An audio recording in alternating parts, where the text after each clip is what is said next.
Okay, so welcome to the fifth lesson in Introducing Buddhism. And as before,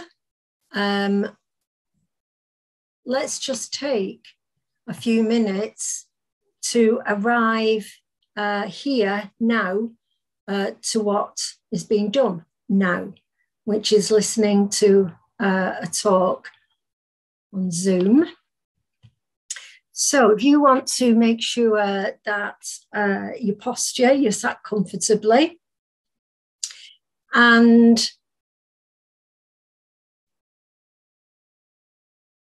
feel your body. Feel that physical sensation of your body. Feel the weight of the bottom on the seat, your feet on the floor.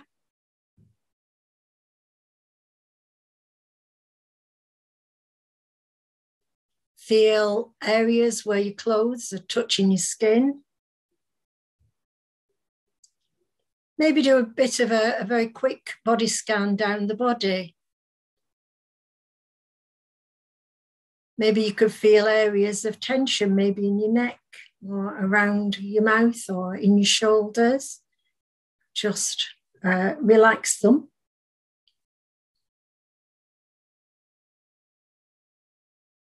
And take a few deep breaths and feel the sensation of breathing. Now, a reminder that it's the sensation, not a talking about. If you were in the class last week, if you recall, we pinched the underside of our arm just to be clear to ourselves what this awareness is. It's not something I am creating. It's there. So that sensation of the stomach rising, the chest rising, and just take a few minutes to be with that physical sensation of breathing and not with the internal chatter.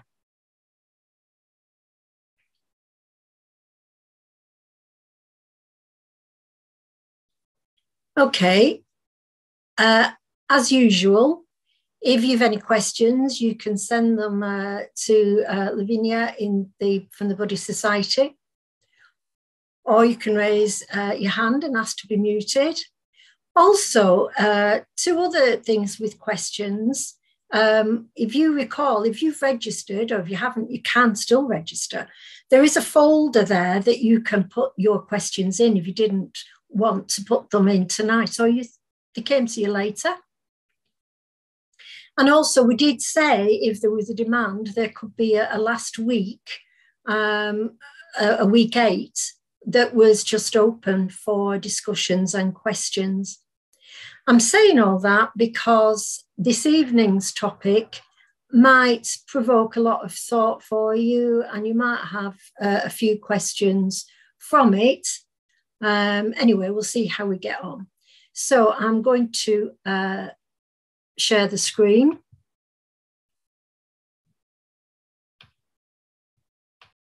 The homework.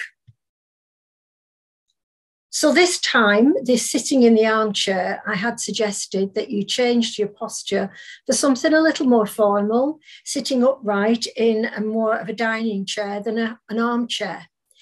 Or if you were used to doing yoga or you meditated, I said sit on a cushion on the floor if that's what you're used to. And again, we are giving attention to the body sensations and focusing on the breath. We've set a time to do this and a length of time. And we are interested in any reactions to this, the difficulties we have in sitting quiet. Why is that when we're not allowed to get anything else? And I was asking if you found that you were distracting yourself, entertaining yourself with thoughts. Experiment with the body posture with this. Just see the difference between how that internal feeling is. It can depend very much on how you are sat, the position that you take. But there was another side to this homework that was looking last week from the Noble Eightfold Path. And I asked you to perhaps take an opportunity in a conversation with somebody else to intentionally, so this is with intention, to focus your attention on the other person. Were you aware that actually you were more inclined to be chattering about something else internally? We're asking you to focus on what they were saying and resist the urge to engage with your own comments of what they were saying, and to be aware before you speak, before you reply to them. You might have noticed you had a tendency, I do, I'm very aware that this happens. I'm ready to jump in with my comments and my answers, but on this occasion you were asked just to be aware before you speak, and increasing that awareness. Okay, whoops, sorry. So we are lesson 5, and this is the Wheel of Life and Karma and Rebirth. So there's quite a lot here this evening. We'll see how we get on. And it's worth us just having a look at what the Buddha called fetters. And these are things like a rope or a chain that prevent us from being able to use the teachings effectively. They hold us back. And the first one, there are 9 or 10 fetters, and there are just 3 here. And the first one, the thought that me, mine, I am this body. And it's not just referring to the body, it's referring to the 5 skandhas, that they are I, me, mine, I. This feeling of being permanent and separate. We've brought this up, I think, in every lesson so far. That the teachings don't feel relevant to you. Maybe you, if that's the case, ask some more questions or go back, have a look at them, read around it. And also last week we talked about the ethics in Buddhism. And we said that unlike other religions, we don't have, like the 10 Commandments, you do not or you must. There's certainly an ethical guide, a very strict ethical guide. It's not that anything goes in Buddhism at all. However, Buddhism is asking you to look at the ethics. What is skillful behavior? What is not skillful behavior? It was asking you to work that out a little bit for yourself along those guidelines. So, the Noble Eightfold Path from last week. So we worked with 2 of them for homework. We were looking at right awareness, called right mindfulness, and we were looking at right speech. So the purpose of this is as a practice. And remember, the 8 work together like 8 legs supporting you. And it's an experience. It's hopefully you find relevance to yourself with it. And so it's asking you to reflect and investigate and observe. And that's what we want to be doing with the Eightfold Path. And it's not just a beginner's thing. There's a tendency when the Eightfold Path is always in a beginner's course, introducing course, that people tick it off and say, oh, I've done it. But actually, it's a lifelong practice that you keep coming back to as well to refresh it. So tonight, Karma, Rebirth, and the Wheel of Life. So before we get to the Wheel of Life, towards the end of the lesson, there are things about karma and rebirth basic things that we need to have an understanding of. So just put some key words here. Dharma, samsara, Dharma again, but with a small d, Dharma, samtana, and karma. Not going to give definitions for all those words. As I refer to them, hopefully what they mean will become clear to you. However, I am interested in the ones I've put in bold, and I've put Dharma with a capital D and Dharma with a small d. Now, I don't know if you recall, but I think in lesson 1, I used the word Dharma. And Dharma with a capital D means the Buddha's teachings. It also means the law, or the way things really are, the true nature of things without this delusion of I. And obviously, you'd have to work out from the context of the sentence which it was referring to. But they should match up, shouldn't they? The teachings are telling us about the true nature of things. But Dharma with a small d is something different. Let's have a look at that.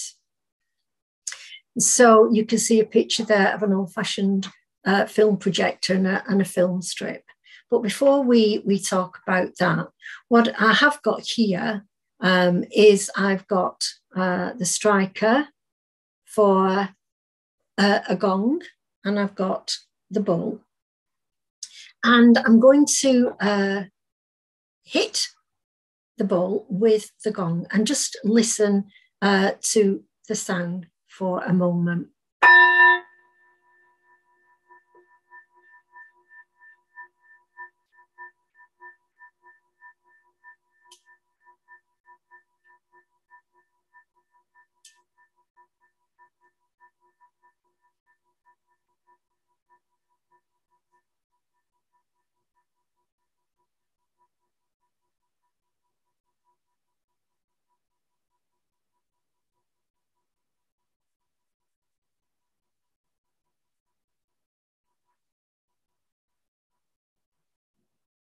Okay, so that sound came into your consciousness.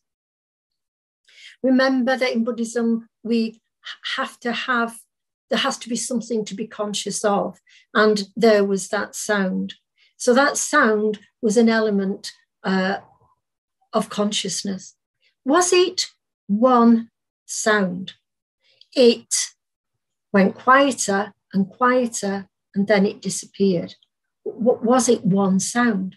Well, actually, it may well have sounded as if it was, but we don't need to know very much physics to know that it isn't. That sound was caused by lots of different vibrations from the bowl, which were causing the air to vibrate, which created that sound. It was not one sound. It was lots of moments of little sound. Those small elements of consciousness are called Dharma with a small d. They arise and they cease to be. They come into being and they cease to be. And it can include thoughts, images, ideas, sense impressions, but they are so small and they come so quickly that it feels like it's one thing, which contributes to this feeling that there is an I who is listening. So these elements of consciousness, the Dharma, we get clusters of them, and they are impermanent and they are changing. So it's a bit like the film projector when the old cinema kind of thing, where it's going through so quickly, it looks like a moving picture, doesn't it? But actually, it's small slides that are doing it. So that is Dharma samtana. Samtana means a stream of consciousness. And we don't always know what is in consciousness. For example, we can see a tree and know we are seeing a tree. Or we can see a tree and not be aware that we can see a tree. So awareness is like a measure of the constant consciousness. And it's constantly changing, and it's affected by causes and conditions. So the condition to make that sound was me hitting the ball with the striker, and now it's gone. Now it's finished. Okay.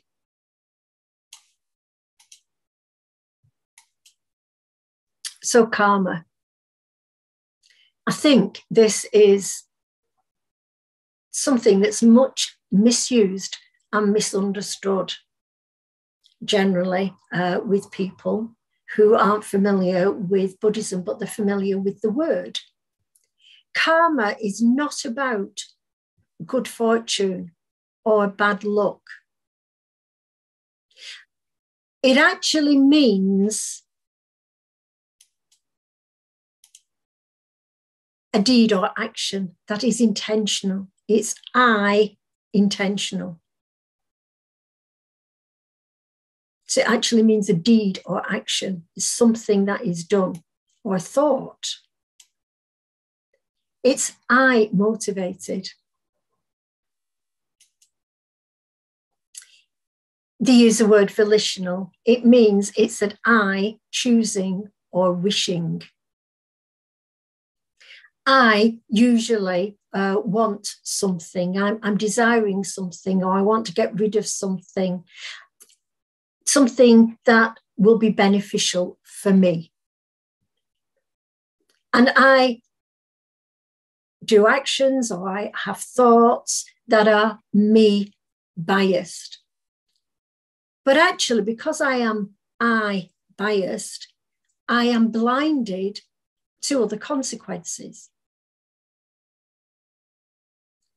For example, when I first went to be a student, I started smoking.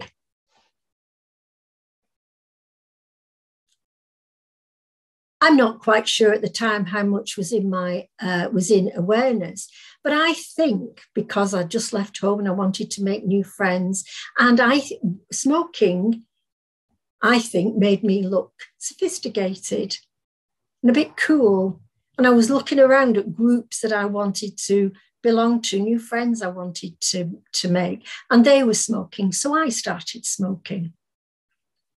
But obviously, I was blind to the consequences, the fact that I was starting a habit. So these things become ingrained. I was starting a habit that was very difficult to stop. It took me years to stop, and obviously very unhealthy. So thoughts and sensations and emotions arise due to causes. So I had thoughts about cigarettes. I had emotions if I didn't have any cigarettes. And these emotions that arise, they are significant and are the effects of past actions.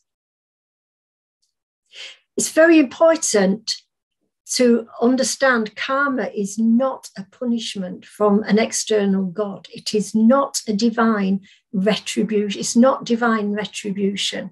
It is the law of karma simply means that for every action, there is a response. There is a consequence.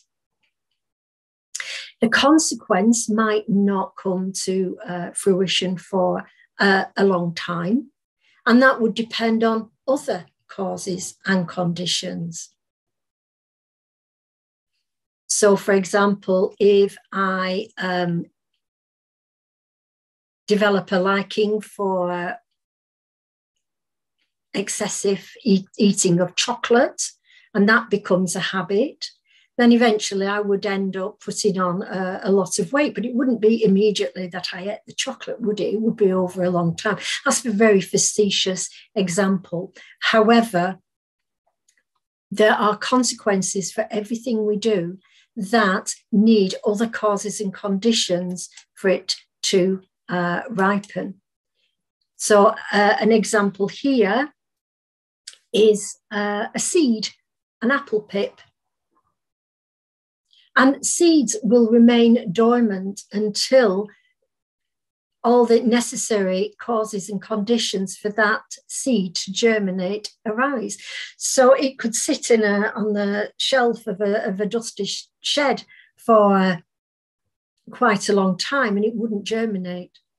And the conditions needed for the germination of that apple pip, there isn't just one condition, is there? It needs soil, it needs the right temperature, it needs water, and then it will need sunlight. And all those conditions are needed to get that apple pip to germinate and to grow into a fruitful apple tree. And this is like karma. We sow a seed, and those seeds may not bear fruit until other conditions are there. And the effects that we get back from these actions are related to the action in the first place. So we don't get a pear tree from planting an apple pip.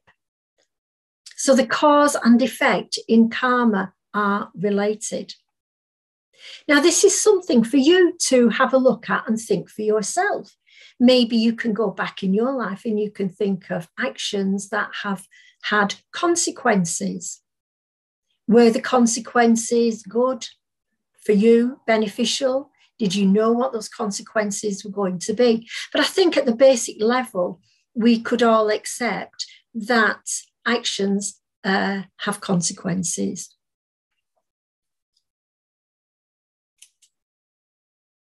And let's have a look at rebirth. Traditional Buddhism talks about rebirth. It does not talk about reincarnation. To try and explain reincarnation, I've put pictures there of 2 cups of tea. In the first cup, I have, with the red circle there, tried to indicate that there's a chip in the rim of that cup. That cup is no good now, and it's not good for drinking the tea. So if I pour the tea exactly as it is into another cup, then I have the same tea, but a different cup. And that is an analogy for reincarnation, where me, what I am, Olwen, goes when this body's failed into a new body, into reincarnation. As Westerners, I think we have difficulty with rebirth or reincarnation. We tend to have a view that we're born, we have a lifespan, we die, and that is it. However, the Buddha said, no, it's not quite like that. But what it is not reincarnation. There is no reincarnation in Buddhism because there is no permanent I to be reincarnated. We're just going to think what rebirth can be then. What did the Buddha mean by rebirth? And there are different ways to look at what rebirth is. And the first is from life to life. And in the Buddha's teachings, it would appear that he was saying that there is rebirth from life to life, from moment to moment, or a spiritual rebirth, as Saul had on the road to Damascus, where I have a sudden changing of my view and attitude, complete change to life or to the meaning of life. I am concerned with the middle one, from moment to moment. Buddhism is incredibly practical. It's about personal experience and understanding here and now in this life. It's not about a belief in a doctrine. And for some of you, if you find the concept of rebirth going from this life to another life difficult, you do not need to worry about it again.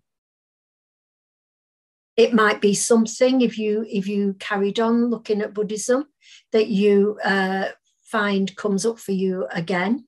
However, what we do want to look at very much, because it's very practical for us and helpful for us, is rebirth from moment to moment. So I've got 4 pictures there. Is it the same person or not? Well, that's a good question. So you're sitting at home now on Zoom and you're thinking, yes, it's the Queen. Or you're thinking, well, is it the same person? Well, it is a picture of the Queen from a toddler right through to an older woman, an elderly woman. It is the same person. However, she looks very different. She has very different wants or needs, different thoughts, different interests.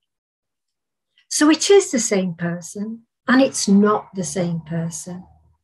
We can look at those photographs and we can see the changes that have occurred. And we could call each of those a rebirth from as a toddler to a youngster, to a young woman, to an older woman. And it's worth maybe you look back at your life, take some photographs of yourself and have a look and think, how have you arrived at this point? As in where you live, how you live, maybe the job you have. How have these things come to fruition? What were the causes? What were the conditions? Are you the same person as you were in your teens, for example? I'm going to assume everybody's older than a teenager. Have you got the same interests? Have you got the same views? So are you the same person or are you not? So you've had rebirths. And the Buddha likened this to a candle lighting another candle.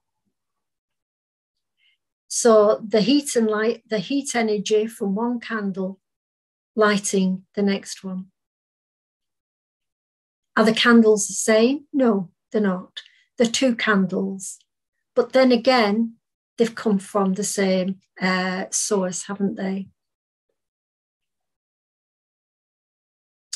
But we're looking at rebirth moment to moment and rebirth in your life. And choices that you have made, volitional choices for good or bad, have resulted in how you are now, where you are now, including being on Zoom, listening to a talk on introducing Buddhism. How did that happen? What causes and conditions came about that you chose to do this? I remember at work having a conversation with a few people.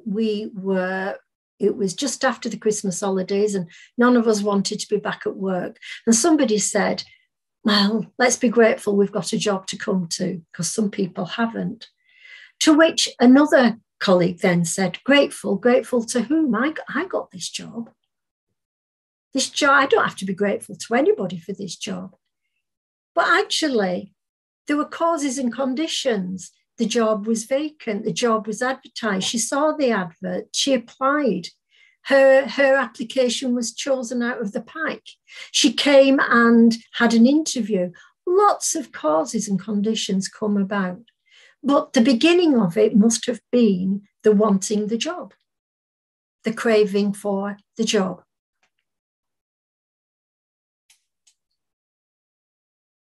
So let's actually have a look now at the wheel of life. And I have a few of these, 3 of these in my house. I've got one behind me here, but you won't be able to see the detail on it. It's a psychological map. It explains dukkha, or suffering. So in that sense, it's like the Four Noble Truths. And it's a psychological map that can be used to help us to give more insight into dukkha, ourselves, and dukkha. In fact, traditionally, it's said this in any Buddhist temple, there's meant to be a wheel of life, and somebody's job it is to explain this to visitors. So we're going to have a look through it. And we have to hold as well in our minds the idea of karma and rebirth, because karma and rebirth go together. And without karma and rebirth, the wheel of life, without those ideas that we've just talked about, it won't be as useful, won't make as much sense. So first of all, the wheel of life is in the clutches of a very terrifying looking demon. And this is Lord Yama, Lord of Death. And we're not talking just a physical death, we're talking about deaths of thoughts, deaths of situations. And you can see on his head, he's got 5 skulls. And those skulls represent the 5 skandhas, the impermanence of those 5 skandhas. So going back to the Dharma samtana, we've got a constant flow of sights, sounds, tastes, thoughts, and they're all coming very quickly, and they produce this sense of I, which the Buddha said is a delusion, and they are impermanent. He's got 3 eyes, and he also represents the passing of time, past, present, and future. And he's very fierce because what he's holding, this wheel of life, is representing dukkha, is representing our lives that include dukkha. And so he looks very frightening because this can be quite difficult, as we said in a previous lesson. We'll have a look at the center in a moment, but you will notice around there are segments like a pie here, and there are 6 segments, 6 slices of pie. And each of those represents what is called a realm. So realm is somewhere where you are living, and it can mean the world in which we are living in, that you are living in, or it can also mean a mental state, a mood.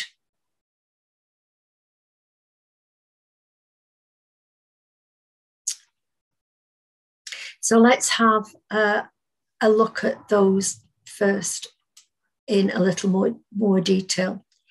In the center, we have the smaller circle. And this wheel is constantly moving around. And it is powered by the 3 root poisons, by the fires, by the energy of these 3 delusions. We've talked about these before. So we have a cockerel who represents greed, the snake who represents hatred, ill will, aversion, and the pig or the boar who represents delusion. These 3 root poisons have a tremendous energy, and they drive that wheel around. And just on the outside of that, you've got a lighter section and a darker one. In the darker section, when we've got things we don't want, or we don't like, or we can't get what we want, these things can drive us down into uncomfortable states. On the other hand, sometimes things are a little bit more comfortable, and we getting things that we need or we want, and we are climbing up to a better mental state. This sense of I that we have has to protect itself.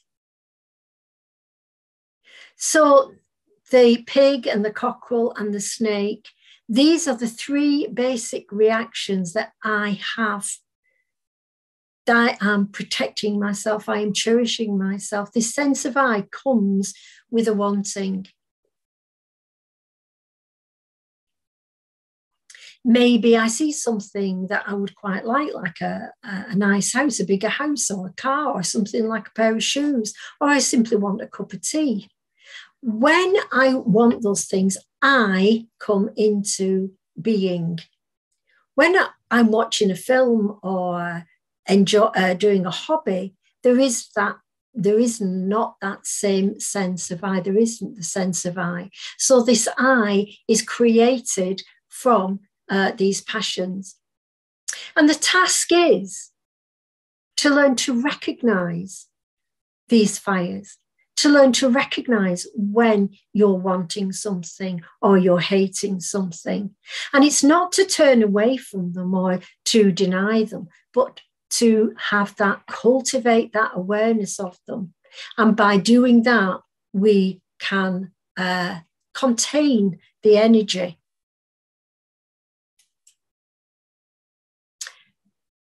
Going back now to these 6 realms here in the middle.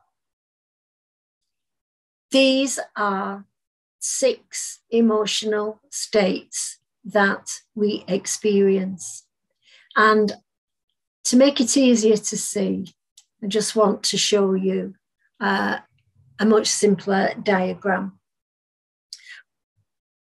If you Google Wheel of Life, you'll be able to see lots of them, and you'll be able to look at yourself at the images that are used. And they vary. You can get some very modern ones, actually, which are quite interesting. But here are those 6 segments. And the top 3 are more favorable states of mind. And they include the human realm, the heavenly realm, and something called the fighting demons. But we're constantly, because of these passions, we're going round and round and round through different mental states. Sometimes we may feel that we have been born into one of these realms, and we're there for a very long time. And it's very subjective. It's worlds that we create for ourselves. They're relative. You might think that you are having a difficult time at the moment, and you might be in the hell realm or the miserable realm. However, if you had come to this country from somewhere where there are problems with natural disasters or war, when you came here, you might think you were in a heavenly realm. So this is very much to do with you and your view. And there is joy and pain and pleasant and unpleasant in these realms. And we move around them, and this life as we live it, going up and down with good things and then not so good things, is called samsara. And it's under the influence of ignorance, this world of me, I, that we've created for ourselves. So it's our own state of mind. It's a bit like a dream world. So in the human realm, that's the best realm to inhabit, in that we are still subject to sickness and pains. But in there as well, we are able to demonstrate all the virtues that we talked about last time that makes a person noble: generosity, compassion. And in there, we have the ability to be interested in the Buddha's teachings. In the heavenly realm, we have got everything that we need. We are probably quite affluent, and we've got lots of nice relationships around us. And the problem there is that A, it's impermanent, and B, it's a bit me, in that I probably am not going to bother helping anybody else. I'm looking after me. The next realm is the fighting demons. And if we could look at the pictures of that, which I'm not showing now, but in the fighting demons, there is a tree where the fruit's going into the heavenly realm, but the roots are in the fighting demons. So they're jealous and they're competitive. Hungry ghosts, they're depicted as beings with very thin necks and distended bellies. So they can't get enough of whatever it is they want. And then we have the hell realms, or miserable realms, which there are many different kinds. This is where you would suffer from depression and despair. And then in the animal realm, we have animals don't have much autonomy, do they? They have to rely on humans to be fed, and they don't decide when they're being slaughtered. And actually, they're just interested in looking after their own physical needs. Let's just have a look at how this works in reality on a day-to-day. So I get up in the morning, sun shining, and I'm going to go shopping with a friend. So I'm feeling quite good. I'm in the heavenly realm. I've got the wherewithal to go shopping, and everything seems really very nice in the world. And off I set, get in my car and driving into the city along the motorway, and somebody cuts me up and I nearly crash, and I have road rage. And luckily, I only express it with a gesture. I don't do anything dafter than that. But suddenly I've gone from a heavenly realm within the same morning into a fighting demon realm. Then I get to the shopping, and I've got my credit card, and not anything I particularly need. I'm just shopping, and I'm shopping till I drop. And I'm going from one shop to the other, and I'm buying things. And I'm in the hungry ghost realm. Then on the way home, traffic's bad, get caught in a traffic jam, long queue of traffic. I can't do anything about it, so I'm miserable. I'm also in the animal realm, in that I have no choices, there's nothing I can do, but I'm concerned just about me. When I get home, nobody's prepared the evening meal, so I'm annoyed, very annoyed, and I'm back in the miserable realm. And this is how we move around. We may be in one of these for long periods of time, but different causes and conditions have put me in one of these mental states. And one of the things I'm going to suggest that you do over the week is to make yourself a blank wheel of life and populate it with the kind of emotions that you get in each segment. So you'll need to find a copy of the Wheel of Life and look at the names of the segments and look at the pictures as well. And just see for yourself how you go round these different states because of what I want, what I don't want, what I like, and what I haven't really given consideration to. It's a very useful psychological map, and it is saying to us that repeating its causes and conditions, and it's relative. It's very much my view of how things are. The last rim on the outside of the wheel of life is called the 12-link chain of dependent origination. And this goes into more detail of how and why we end up in those different moods, in those different mental states, and how those mental states can feed back into this circle. It's a circle because each of the sections here cause the next step along, and it's a chain because it can be broken. Let's have a look at a verse from the Dhammapada. Dhammapada verses 1 and 2. All that we are is a result of what we thought. It is founded on our thoughts and made up of our thoughts. If a man speaks or acts with an unskillful thought, suffering follows him as the wheel follows the hoof of the beast that draws the wagon. All that we are is a result of what we thought. It is founded on our thoughts, made up of our thoughts.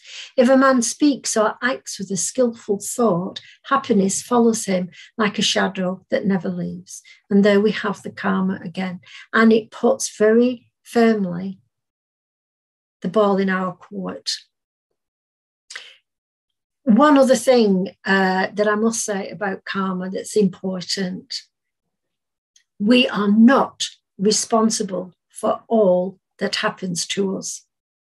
I think we need to make that very clear.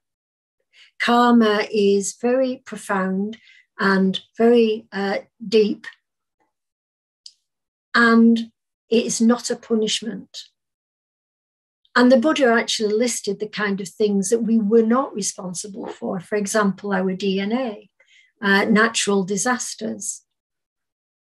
And of course, our karma becomes mixed in with other people's karma. We have a family karma, we have a cultural karma.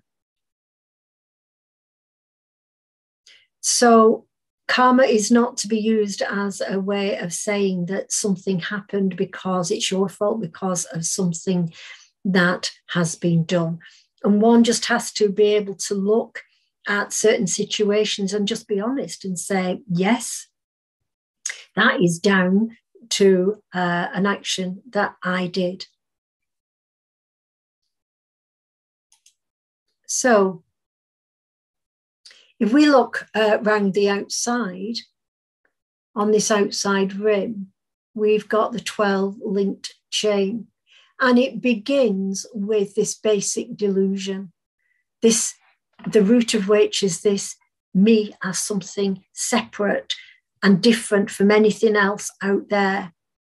And from that, we get the formulations, we get all the opinions and thoughts about things, and they come into consciousness. And I'm very quickly going to come back and just show a small example of this. But I wanted just to show you some of the images as we go round that 12-link chain. But if we summarised that outer rim, it basically is saying that due to causes and effects, when this is, that is. From the arising of this comes the arising of that. When this isn't, that isn't. From the cessation of this comes the cessation of that.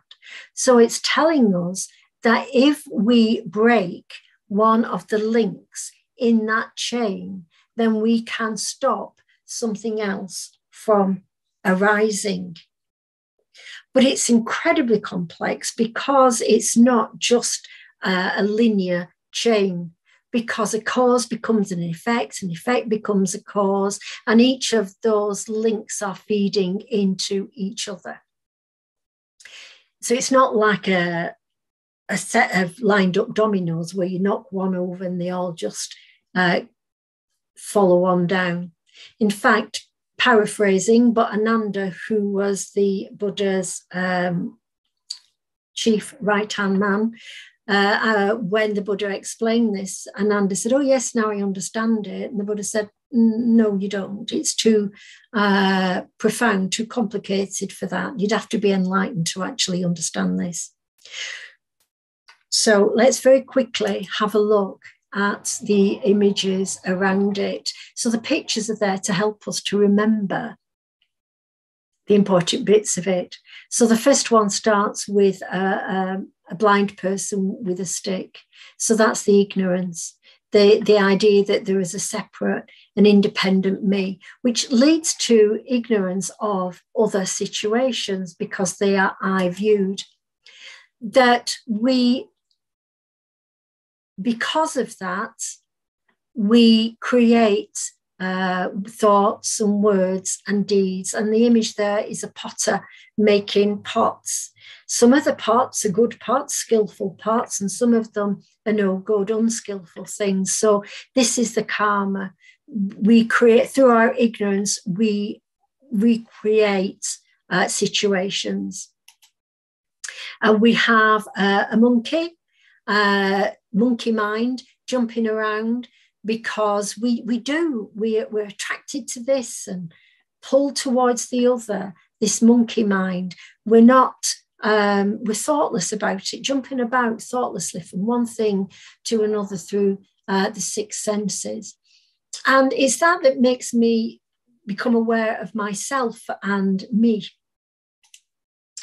And this me has a name and a body, and that body moves, that's represented by the boat, and there we have the skandhas in there, and that becomes very much identified with me as an individual. We have the six senses that remember thought as well. So we have contact. There is a sensation that comes from contact with things that we see, thoughts that we have, things that we hear, things that we touch, and that's usually shown by a man and woman embracing. And we have a liking and a disliking, and I don't know if you can see there, but he's got an arrow in his eye. I did suggest one week that you tried to be aware of the pull when you saw something you liked, or the turning away if there was something you don't like. Try it again when you're going for a walk. See if you notice things that you like and don't like. And that sensation is quite pronounced if you are aware enough, and that's why it's shown with an arrow. And then that makes us want something. So here we have somebody with thirst having a drink, but actually we never stop wanting something or not wanting something. It's constant. It's very much linked to our sense of self. And then we have a monkey again, grasping and holding on to fruit. We hold on tight to our opinions, to our views of things, our ideas about myself, and we grasp at the next thing and the next thought and the next experience. Here we have, here this is a couple in a sexual union. Sometimes it's just a heavily pregnant woman, which says these things lead us into a new situation, a new beginning. And then with any situation, we've got something new appearing. It could be a physical appearance of something, or it could be a new thought or a new mood.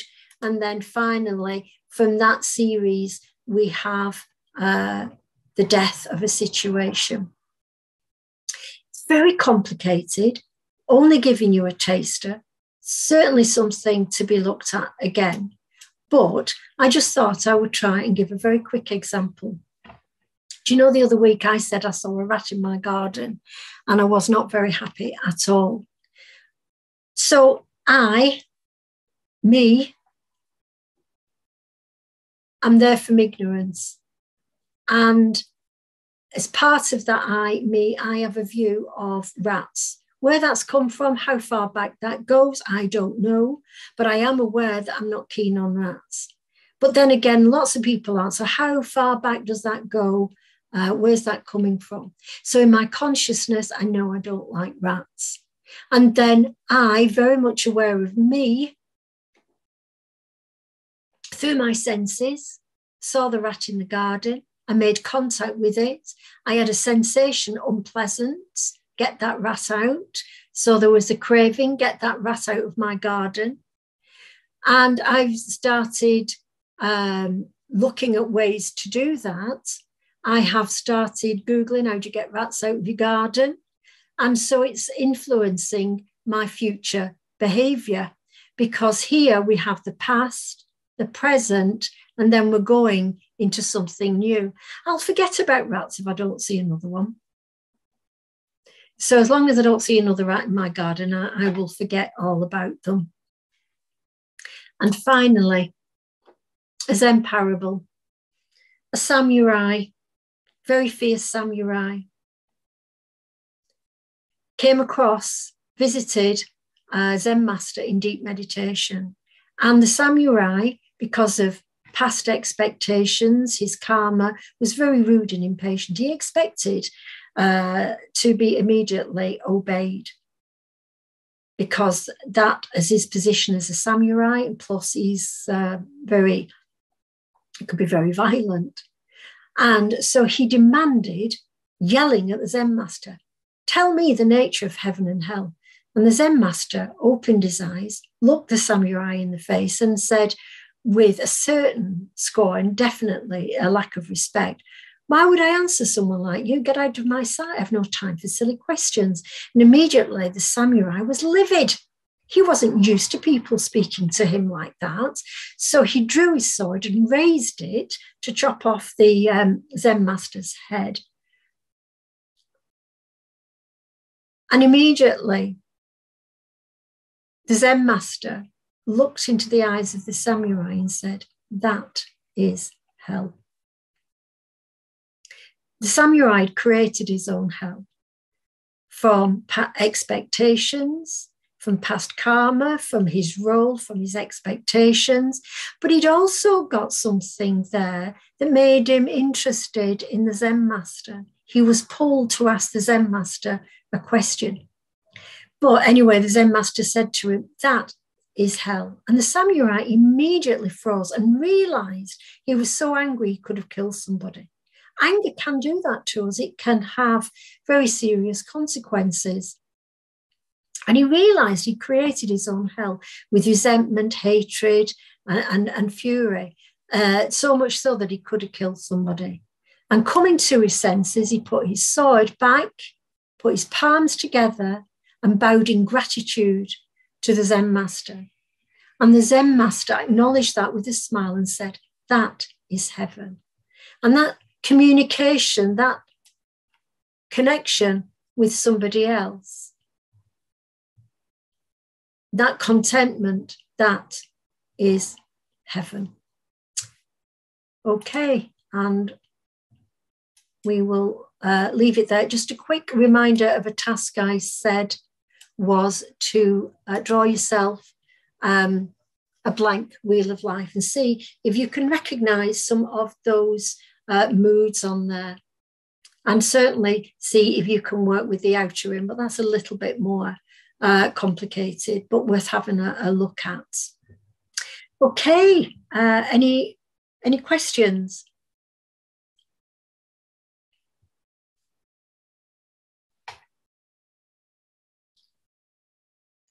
Thank you so much, Olwen. I do not have any question in the chat for the moment, but you are all welcome to type in the chat, or you can raise your virtual hand and I will unmute you.